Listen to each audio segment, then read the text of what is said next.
You are learning about how to write a cold email that stands out and drives action. Welcome back to the Sell Better by JB Sales show. We're here to bring you daily sales advice to help you sell better.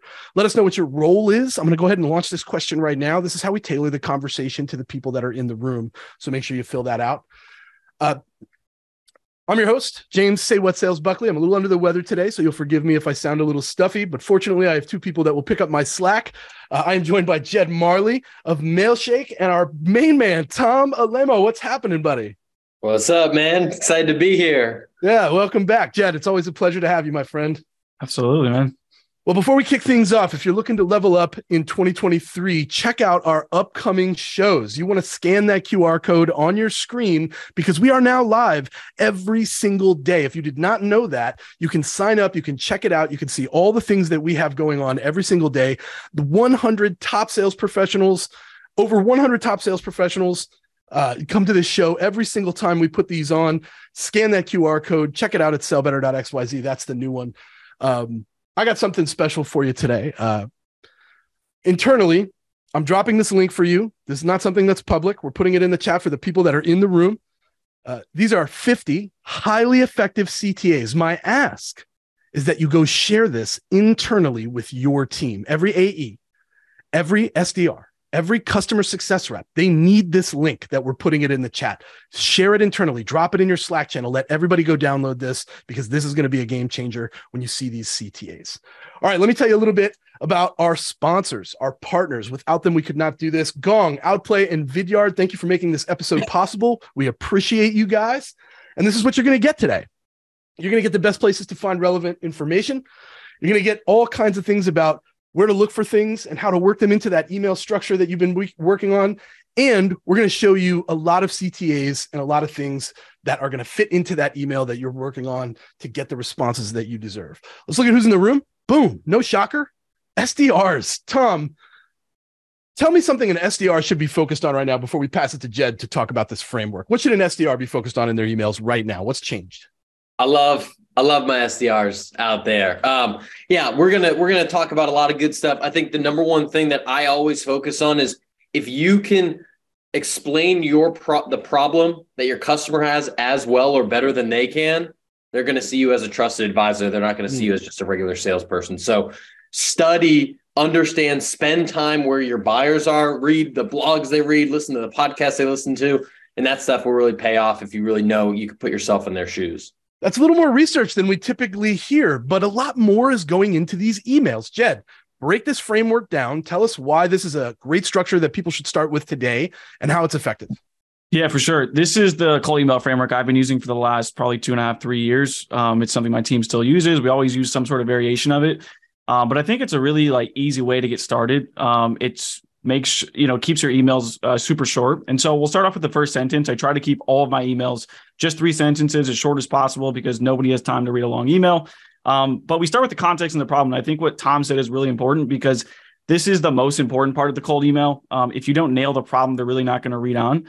And so I like to lead with a problem. And just like Tom said, do some research into your G2 crowd reviews, listen to call recordings, try to interview customers if you can, talk to your internal ICP. So if you sell to marketing folks, go to your internal marketing person and ask, how would you phrase this?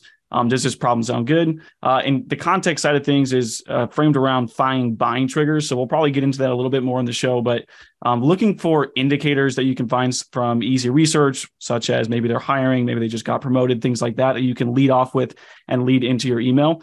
That's what I keep in that first sentence. So it's typically a question like, is this something you're running into kind of thing? We'll have some examples in the following slides. The second sentence is the value prop with social proof. So I think it's important to put social proof, but the value prop is really just explaining as simply as possible how you help, giving them a quick nugget so that they're interested to learn more, and then coupling that with some relevant social proof. And then the last one, call to action. Obviously, that link is great for a bunch of different call to actions you can use. I know we've got some really good ones. There's a call to action that I'm really excited about. It's been kind of floating around LinkedIn a lot recently as well. We'll talk a little bit about that, but I like keeping it's basically like the permission slap call to action, if you will. It's a little bit different from the typical ones you might see. But yeah, this is a great framework. It forces you to be super short, super relevant. And yeah, we'll share some examples as well. I like the permission slap, which is very contrary to the pitch slap, which we see constantly in our space. Tom, would you change anything? Do you like this? Does it align with the way that you would structure an email? We do have a framework from you as well. Yeah, man. I mean, I think this is like the nuts and bolts of a solid email, right? It's like what I said a couple minutes ago. You're focusing on the context of the problem. Why are you reaching out to this person in particular, right? It's not just because you have a certain product. It's not whatever, you work at a cool company. They need to have a problem that hopefully you can solve, right? And that's the basis of the conversation. Then you're saying, hey, here's how we help in the value add, and a simple call to action to open up a conversation. So there's like a million ways you could expand on all three of those, but those nuts and bolts, like if you do that, that's like the 80-20 rule. You're handling the meats and potatoes of what's going to make you successful. Good stuff. The meat and potatoes. So speaking of the meat and potatoes, you guys know that we like to back what we say up with actual examples. Jed, break this email down. You sent this to somebody. I love their response. I'd be open to learning a little more. Probably the most ideal response for any sales development rep sending cold emails. I'd be interested in learning more. How'd you get them to say this? Why is this email effective? Yeah, for sure. So I'll start by saying I sell to other sales and SDR leaders, so it's really easy for me to understand their problems. But again, like understanding what their problems are comes from doing research. When I sold to IT folks, I went to my internal director of IT and asked them, hey, like, how would you change this email? So again, it starts with understanding the problem. And so that first line is exactly what we talked about. Do your reps ever have problems with low open rates or going to spam, that sort of thing? And then moving on to the next line, on average, 35% of cold emails go to spam because they don't have a strong enough sender reputation. This is a little bit different from the value prop we talked about, but it's kind of giving them a nugget of how we can potentially help and giving them a better idea of how big the problem actually is. And it's an element of social proof, right? I'm coming to them with some sort of statistic to explain that there is a problem here. And then what I really like about the email, and this has been really successful for us, is that call to action. We're not necessarily saying, are you open to a meeting? We're saying, like, would you be open to basically getting value on your end, seeing how many of your emails are hitting spam? We have an email deliverability software. And so we're just basically asking, hey, I'm not really asking for a meeting, but are you down to jump on a call and see how many of your potential emails could be going to spam and how we can help with that? So we're thinking about what sort of value can we provide up front to make it more enticing for them to take a meeting. So that's kind of the nuts and bolts. I'll talk about the subject line as well. I think we'll get into that more later, but I'm a really big fan of keeping just 1 to 2 or 1 to 3 word subject lines, lowercase, keeping them boring. This one is just simply what the topic of the email is about, which is just open rates or emails going to spam. And so we try to make it look almost like an internal email. I'm not trying to be flashy with the subject line. Again, it's something you can, pretty easily scale. I don't have to do a ton of research to do that. But it's really a good example of just understanding your buyer and writing a simple, relevant email to them. Put a 1 in the chat if you've struggled with subject lines in the past. This was a great tip for me, is keep them short, keep them boring. It's the opposite of what we think when we think about subject lines. Tom, you mentioned 3 non-negotiables that every seller needs to be prepared to go for when they get on a call. What are those 3 non-negotiables? Talk to me. Yeah. So, and can I actually just riff on that email from Jed? Oh, here, let me pull it back up. Go ahead, riff away, my man. So I wanted to just point out a few things that I think are awesome about this email, right? So when you think about like the average buyer's day, they're getting hundreds of emails, right? If you're hitting someone in the C-suite, Jed pattern interrupts multiple times on this email, right? So the first thing, it's a great subject line. And the first thing he does is he goes straight to a question on the first sentence. Sorry. So rather than just saying, hey, hope you're doing well or whatever it is to start off an email, he's asking a question like, if I'm a sales development leader, I'm like, oh, snap, I don't know if my emails are going to spam or not. Then he's going and he's educating me and he's saying 35% of emails go to spam. I didn't know that. Yeah, I've been in sales. I actually did not know that stat, right? So there's a lot of sales development leaders that probably didn't know that stat. And then you're hitting me with, hey, not can I get 20 minutes to pick your brain, to tell you about our product, to give you a demo. It's like he said, it's him giving value. And I don't know like how you run, like what the sales process is at Mailshake, but I imagine there is some sort of like free something that you do to like give them a score or something. So if your company does that of any sort, like a free consultation, a free this, a free that, free assessment of some sort, like putting that in the subject line, like how would I say no to that? Yeah, sure. Like I want you to do that for me now. You're not even trying to sell to me. So I just want to point out all those because Like I just thought it was a really great job of like standing out from the 100 other emails that this person got that day. Yeah, I also picked up on that PS. Let me know. Put a PS in the chat if you use PS in your emails, your outbound emails, and you find that it adds value. I think the PS is good if it actually yields and asks the right things and gets that like, oh, shit, that's relevant to me too, right? There's something there in that PS. Jed, why do you use a PS? Is it just to punctuate your email or does it actually serve a purpose? Yeah, so that's one way I use a PS. I like to use that because it's just a simple way for them to opt out. I think, having this might be controversial, right? And I work for a cold email company. We've looked into this. You don't technically, and I'm not saying you should do this across all industries, but you don't technically need to have the opt-out link. You just need to have a clear way for them to opt out. Now, it might be controversial for some people. I'm not saying you should do it, and some people have company policies. But the reason why we do that is because we want to make it look as casual of an email as possible without having that kind of spammy looking opt-out link where it just looks like it's a fired out cold email. And it also, it gives them an easy way to opt out. And it also optimizes for more responses. And so our reply rate's a little bit higher because of that. Yes, more of those replies are negative, but because we're getting all those replies, we're not focusing anymore on the people that aren't interested. And it's actually, boosting our deliverability because more people are responding in the inbox as opposed to just clicking an opt-out link. So that's the idea behind that specific PS. Yeah, the one that gives them the opportunity to opt out, I think, is the one that's counterintuitive because we think to ourselves like, oh, if I give them the chance, they're definitely going to opt out. But if what you wrote in the body of the email is impactful, chances are not as great that they'll opt out. The one that you got back here was like, yo, I'm definitely in. Let's make this happen, right? I'm interested in learning more. I'm open to learning more. I know that we have a big swath of the pin here, big broad spectrum of how long everyone in the room has been in sales. So here's my question. How many frameworks have you used in your sales career? And if you're new to sales, you can put one. It's totally fine.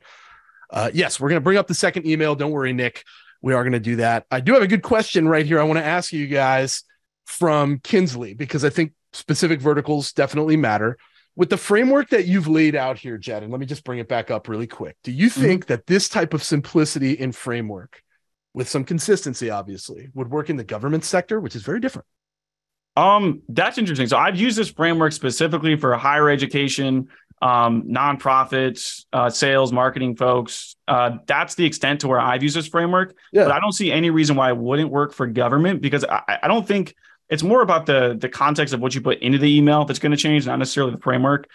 Because again, the whole idea behind this is it forces you to be as brief and as relevant as possible if you're limiting yourself to 3 sentences.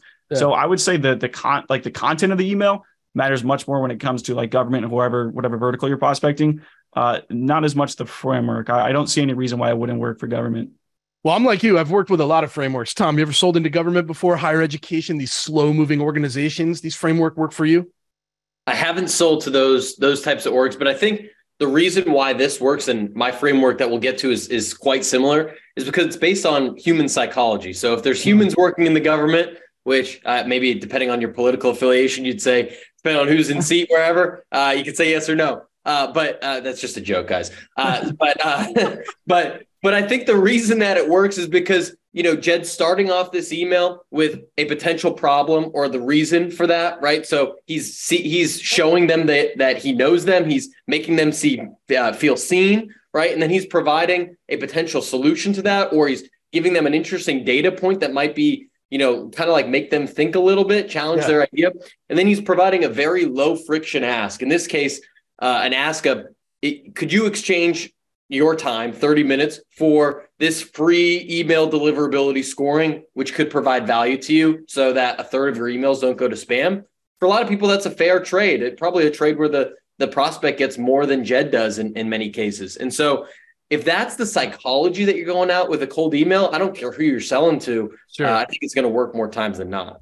Yeah, there's like an underlying behind the scenes verbiage there, some like understanding, hey, what I'm going to give you is way more than what you're going to have to give me, right? Way more valuable or way more open or way more life-changing. So I love that mentality. Before we move on to this next example and break it down, because it's another example from Jed, and I want your opinion, Tom. But Tom, is there something unique about your outbound emails that is unique to Tom? Well, I think everyone should have their own spin on things, right? So like when you have the framework, you have this baseline framework, and then I like to make metaphors that sometimes make sense and sometimes don't.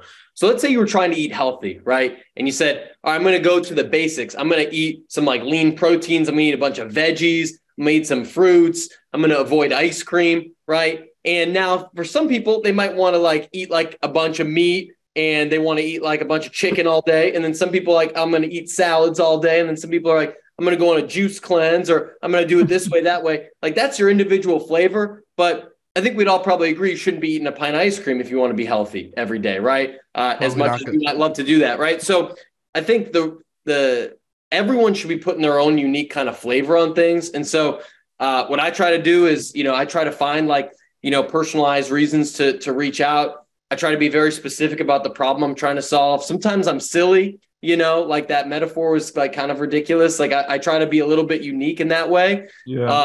And so I think, the intent, I actually heard old John Barrows say this, that like you want that person to feel like, oh, you wrote that email specifically for them. And I think that holds true, especially if you're going like above the power line to someone that is a top prospect.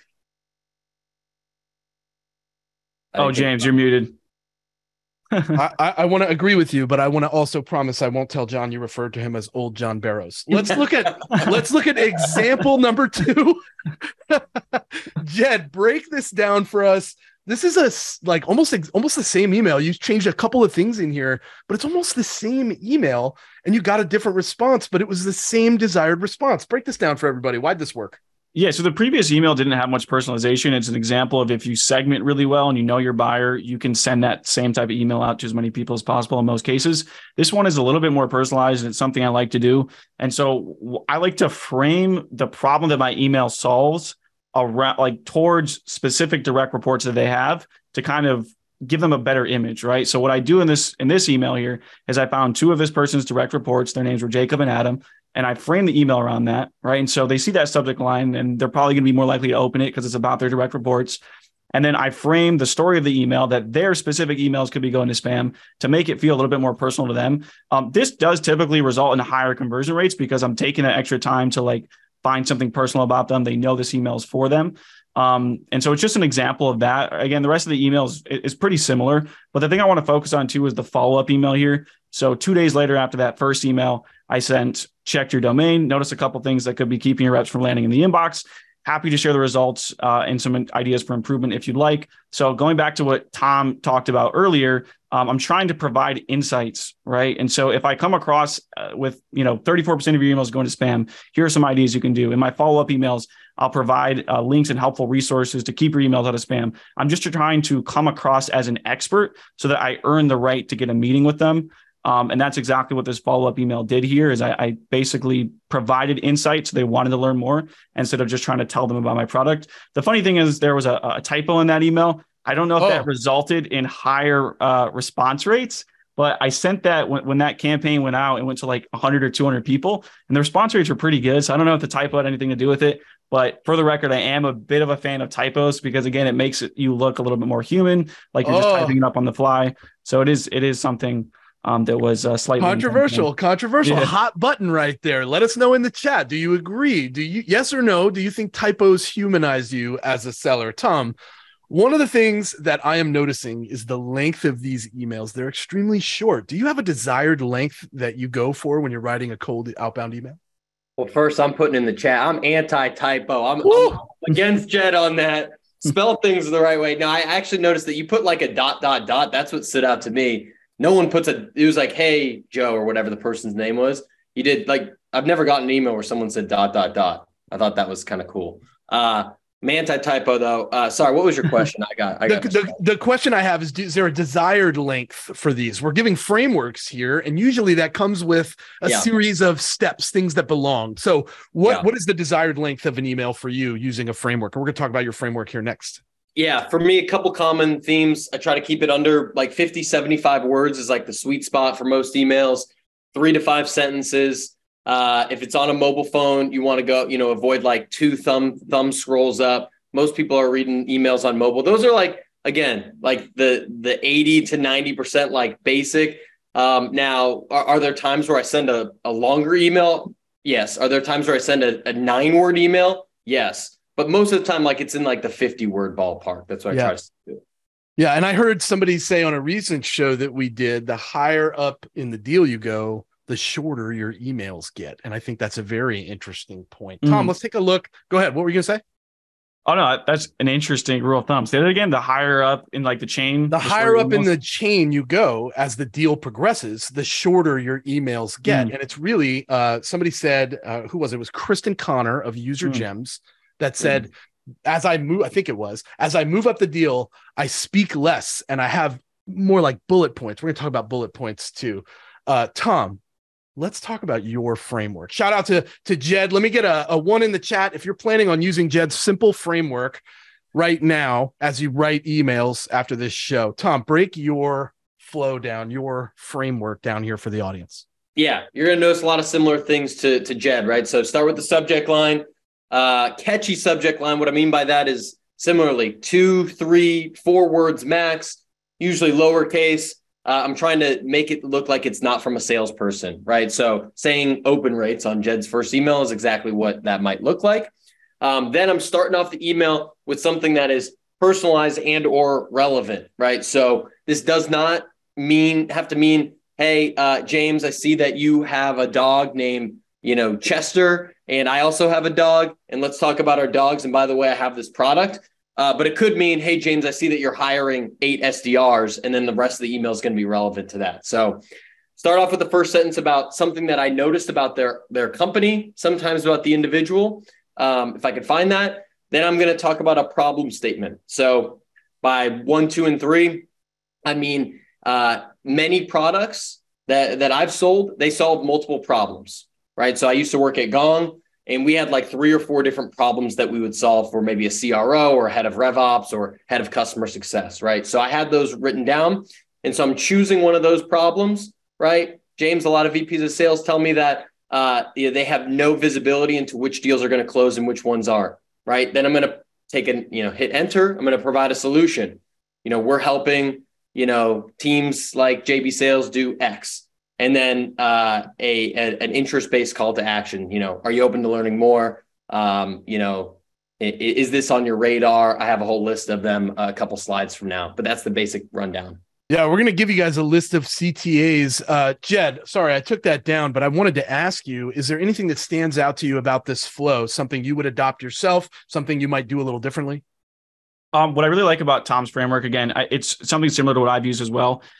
Which I think is a good thing, right? If you're hearing similar things across different people sharing these frameworks, it's probably an indicator that you should use something similar. But I like what he mentioned is problem statement 1, 2, or 3. An exercise I like to do is for all of the personas that you prospect, get really specific and make sure you write down what are the top 1 to 3, 4, 5 problems you might solve for them.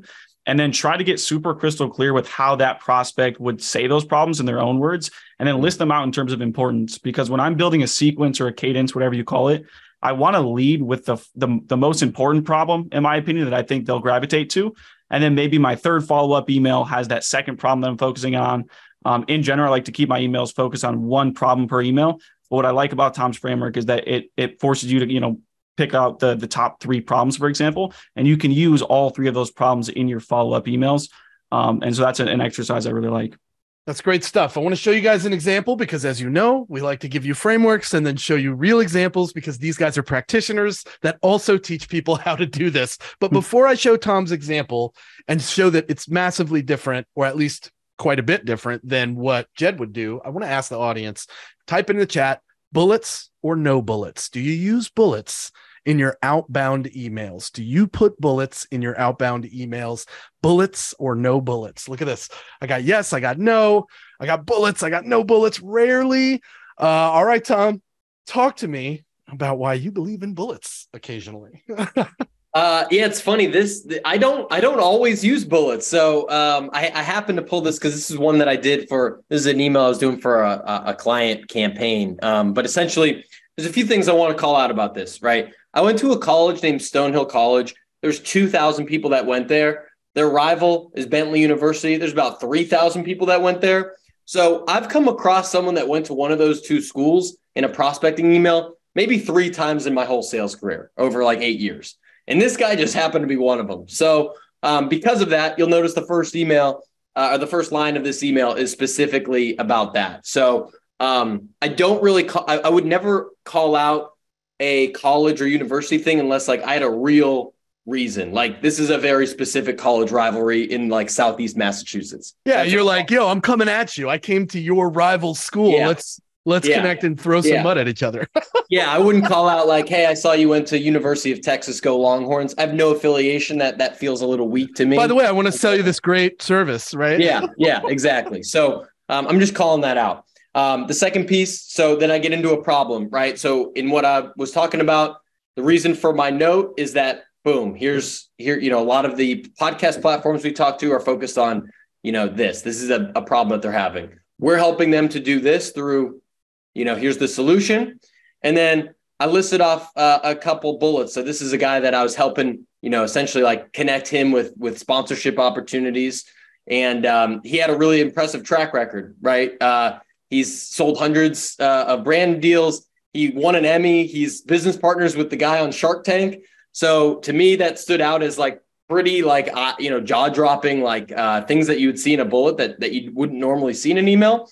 And then curious if you're up for a chat about this as like a low friction, hey, let's just chat, and that's kind of my thought process behind the call to action. So that's like the interest. That's like the interest, right? It's not necessarily, can I pitch you on this? Which is, I think, what a lot of people lean on, hey, can we connect? Can I have 15 minutes of your time? Can I have 30 minutes? Can we get something on the calendar? All this stuff translates into, can I pitch you? Are you interested in this? Or curious if you're up for a chat about this is almost like subconsciously saying, is this even on your radar? Is this on your priority list? Are you interested in this? And I like that. I feel like it's a lot easier, specifically in the cold emails. You can get more specific later in the funnel, right? Yeah, exactly. And I think, you asked about the bullets, and I think, it's another, I don't use it. I use it in probably 10 to 20% of emails, just happen to put it in this one. But it is another version of a pattern interrupt, in my opinion. A lot of sales emails, they don't have that, right? They don't have bullets. They don't have video. They don't have typos. So all these different things that we're talking about are just ways to like, if someone's scanning through their inbox, oh, wow, that stood out. Let me just read it like makes it very easy to read. And, if you see something that kind of stands out, then it might make you want to take the conversation. Good stuff, Tom. We will send out everything you need, David. So don't stress over that. When Jed comes back, I want to talk about openers, but I'll start with you. What's up, Jed? I didn't know, man. I was like, oh, what happened? Somebody come to his door. I'm so sorry. I didn't even realize my camera was off. I had no idea. I'm so sorry. Jed's just pulling the vanishing act on all of us right now. I think I went to turn the mute button on and I had no idea my camera was off. Sorry, it's about all that, good. Guys. Let's all welcome back Jed to the show. Jeez. Let's talk a little bit about these openers. Put in the chat, put your go-to opener. What is it, the opener that you put? If you want to share it with us, that's fine. Put it in the chat right now. Tom, you've got a couple of these that you use. Jed, I know you use some variants of these, and I'll start with you, Jed, since you came back into the room. Thank you for that. Which one of these is the one that you lean on most? Why do you think it's effective as a good opener, strong opener? Yeah, for sure. Me personally. Yeah. So, I think the third one, right? Because that kind of goes with what I was talking about before, which is like leading with that problem. Which is, and can I go back to Tom's email? I want to give some feedback on that as well. A couple of things I wanted to call that. Yeah. All right. Let's park it. Let's park it for the openers and go back and let's give some feedback here on Tom's email. What would you change? Because it kind of goes with the opener. And this is kind of why I wanted to bring it up. So one thing you'll hear a lot is that you need to always have some sort of super smooth transition from the opening line into the rest of it. And what I see people do a lot is like, they'll find this interesting thing where Tom legitimately had a reason to call that out. Because not many people go to this school, and then they'll try to find some awkward way to tie that into the value prop. If it's relevant and it's not something, like weird where everybody's gone to the same school, your only goal is really to get their attention. And if the problem's relevant, you did your job. So I do really like that opener a lot. I thought this email was great. Just wanted to call that out. Yeah. But in terms of the next slide, that third one is my favorite. Because again, I like to open with a question related to a problem. Tom, talk to me about these. Do you do the same thing? I like that answer for number 3, and I feel like that would definitely call attention to it if you start with the problem up front, or even just something you learned that they were doing in your research, right? How's this going? Tom, these openers, they work for you. Why? Yeah, I mean, I think, well, there's a few things. One, like number 3 is a great pattern interrupt. very few emails that you get start with a question like that, especially if it's a relevant one. So like, hey, how's your SDR team email deliverability going? I'm just making that up for Jed on the spot. But something like that, like, I don't know, or not that well, or maybe there's an issue about that. And if there is, I'm going to keep reading. I think like the most tried and true that I've used is number 2, because I'm always looking for triggers. So Jed and I talked about, you should know the problems that your persona has. You should also there's probably a few triggers that each that might indicate that someone is in market for what you buy. So an easy one, when I was at Gong, if someone was hiring sales reps, that was good because Gong helped them to enable new reps, right? And so that was like, it didn't always work, but it was a reason to engage. So I might say, hey, Jed, looks like you're hiring 8 SDRs coming this quarter. A lot of leaders tell me when they're hiring new SDRs that X is a problem. Here's how we help, right? And so it's tying that same thing in together, but it's just, it's really easy to find that type of data and, can help you to stand out versus just something generic. Generic is always not the way to go, in my opinion. I always look at generic stuff and think, what can I change about this template that I wrote 3 months ago to make it feel like it's not generic and it's unique and I wrote it for you, right? For those of you that need to fill in the blank here, triggers often work well for these openers. It's interesting that you launched a new product. It looks like you're hiring 6 new salespeople. How's onboarding going as a new manager or a new VP, if that's your persona? Hey, you might be this, given the fact that you just launched a new product, right? You might be frustrated. You might be angry. You might be annoyed. You might be curious about where it's going. These are great fill in the blanks. Triggers often fit in these openers. So be sure you're on the lookout for those triggers. Let's move to CTAs. Get your questions in because we're going to get a lot of these questions answered. They go in the Q&A. Don't throw them in the chat. We have a very active chat, as you've probably seen. This is an entire list. Take a screenshot of this if you need to. Share it with your network. Tag Jed. Tag Tom, you provided these CTAs, right? I did. Talk to me about these CTAs. Where do they fit? Why are they cold CTAs? Yeah. So I use some of these more than others, but these are ones that I use and people that I've trained use and have had success. The reason why, and I think I saw a question in the chat, was related to not asking for a certain time or, hey, are you around next Tuesday or Wednesday at 3:00? That's how I used to send emails a few years ago. To me, that's assumptive. That's me assuming that the prospect wants to meet with me. And it takes them effort to then they have to go to their calendar and see, oh, am I around next Tuesday at 3:00? Oh, I'm not. Oh, should I move that meeting? I'm just not going to respond at all. Right. It's just so much friction to it. But if I'm asking them, hey, are you open to learning more? Does this sound interesting? Yes. No. Okay, cool. Is this if I'm talking about a problem, is this top of mind for you? Yeah. Or I might ask, like, is that on your radar? If I'm doing an email like Jed, like where he's pointing to a problem, and they say, no, it's not on my radar at all. Like, yeah, we should talk. Or yeah, it is. I'm good. And so you're just trying to get a conversation going. And that's why I think some of these work well for me. I noticed some difference, and Jed, you can chime in on this, but I noticed that some of these are just close-ended yes or no questions. Is this interesting to you? Is close-ended, but yes is the ideal response because you're like, great, let me give you some more information. We should have a conversation. Here's a link. We can talk about it, right? This is what you're after, is that open door. But I also noticed a couple how questions in here. How are you doing this today, for example, is not close-ended. They have to think about that. Jed, when do we know when to use these types of CTAs? Yeah, that's a good question. I think as long as you're doing an interest-based CTA, you're going to be in good shape, especially if the rest of the email is taken care of. And I think number 5 here is my absolute favorite. At the beginning of the year, my team and I started using a very similar call to action. It's, if it's interesting, mind if I send a 1-minute video? And I think the reason why that works is because you have to understand most of the people you're cold emailing are not in the market for your solution. They're not even really aware of the problem for the most part. They're not interested in taking a meeting. Most people don't want to just take a 30-minute meeting after a cold email. And so what that number 5 does, asking if I can just share a 1-minute video, is it reduces the friction point, and you're probably opening up a lot more people who before might have seen your email. Like for me, I get emails all the time, kind of interesting. I might save it for later, but I don't always respond right away because I don't have the time. I know if I respond, I'm going to be, pushed into a 30-minute meeting. I don't want to do that. But that number 5, when people respond with that, sure, you're going to get a lot more responses. And that's exactly what my team has seen when we ask, hey, can I send a 1-minute video? And we just created a canned static video that we send to everybody. So we don't have to spend a lot of time. we've increased our response rates a lot. And it's because it's a much lower friction ask. And then you have to do a little bit more work with the follow-up, call them a couple of days later, what are your thoughts on that video, try to get a meeting from there. But you'll open up the number of people who want to respond because it's much lower friction. It's not asking for time. So yeah, number 5 is my absolute favorite.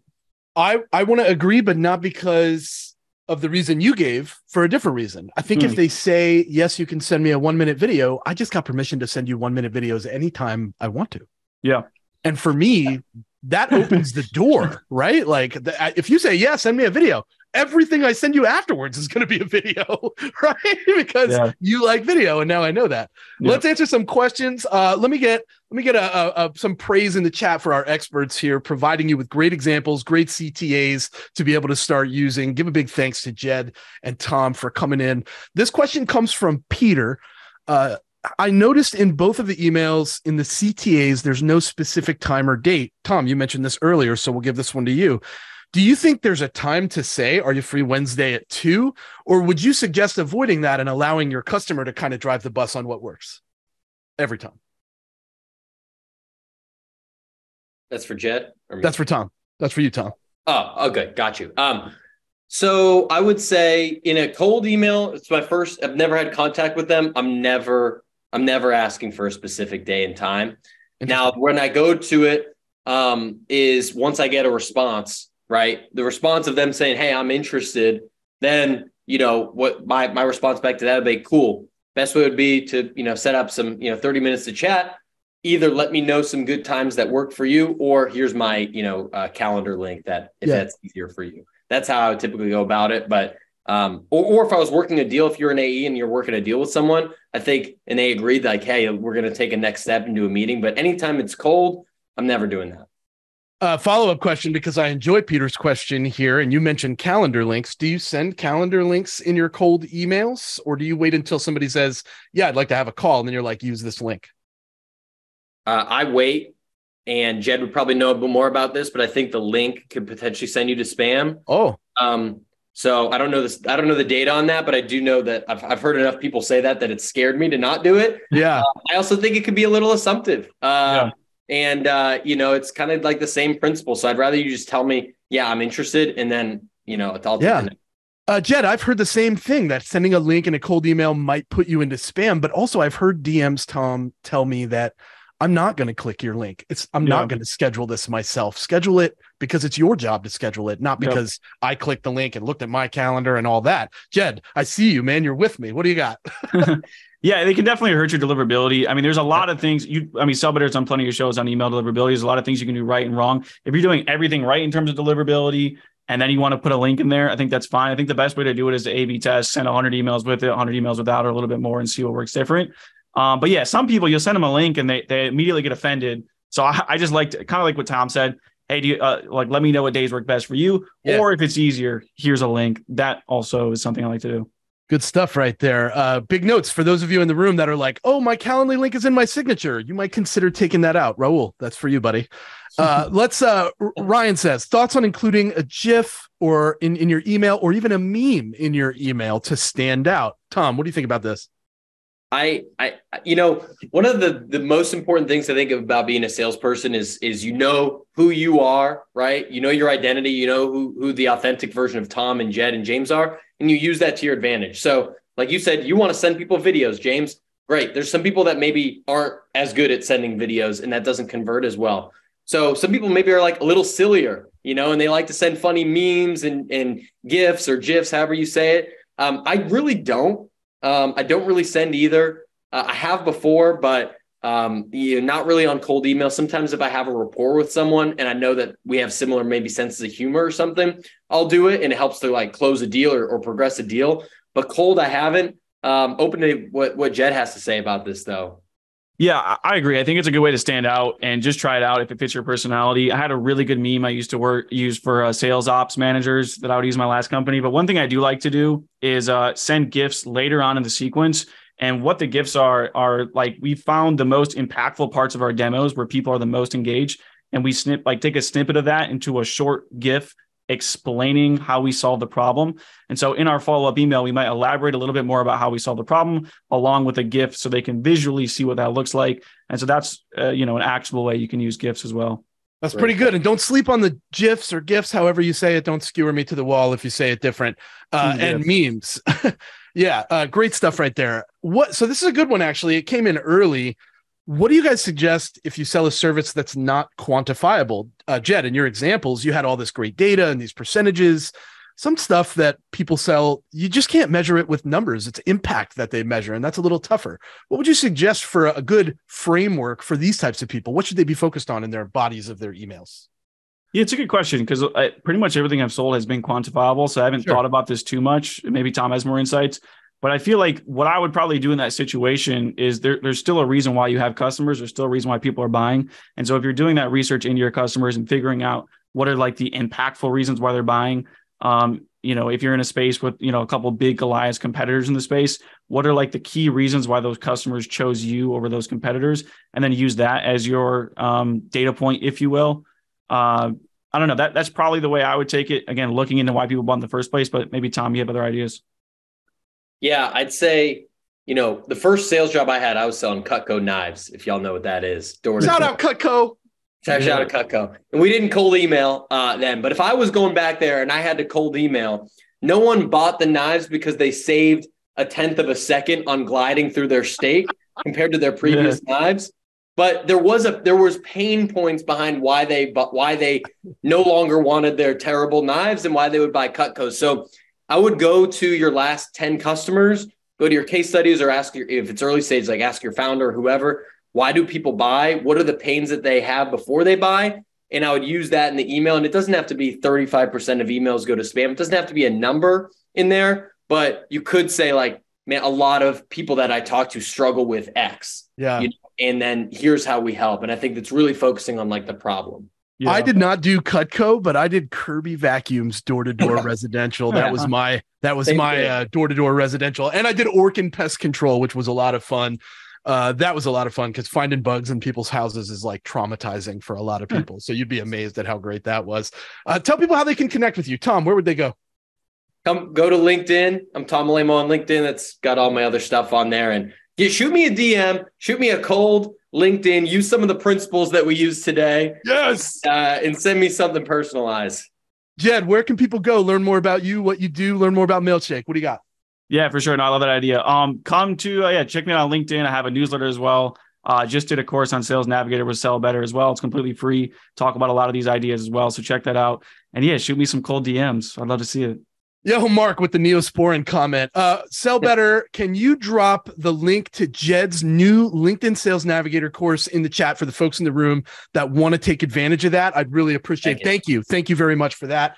All right. I want to thank you guys for coming out and spending your afternoon with us. Again, I'm a little under the weather, but this went rather well, in my opinion. Go ahead and connect with us on social. Sellbetter.xyz on the gram. We're putting out content every day there. We are live on TikTok, constantly putting stuff out there. So come out on there. Sellbetter.xyz is the new website. You want to check that out so that you can learn what it is to become a member. Invest in yourself. Don't wait for your company to provide for you. Have you ever spent $1 on your own success? If not, talk to me. Let's make the magic happen. I want to say thanks to Tom and to Jed for coming out last minute. Let me get some comments in the chat, 1 to 10. How useful was this for you? Was it a dime? We're going to send you a survey after, so make sure that you score us high. Don't give us a 1 and then not tell us why. Give us a 10 and tell us it was awesome. That's what we want to hear from you. Again, we will see you guys tomorrow. We bring you more content from more experts to help you sell better. See you guys. Have a great day. Talk to you later. Thanks, everyone. Yeah.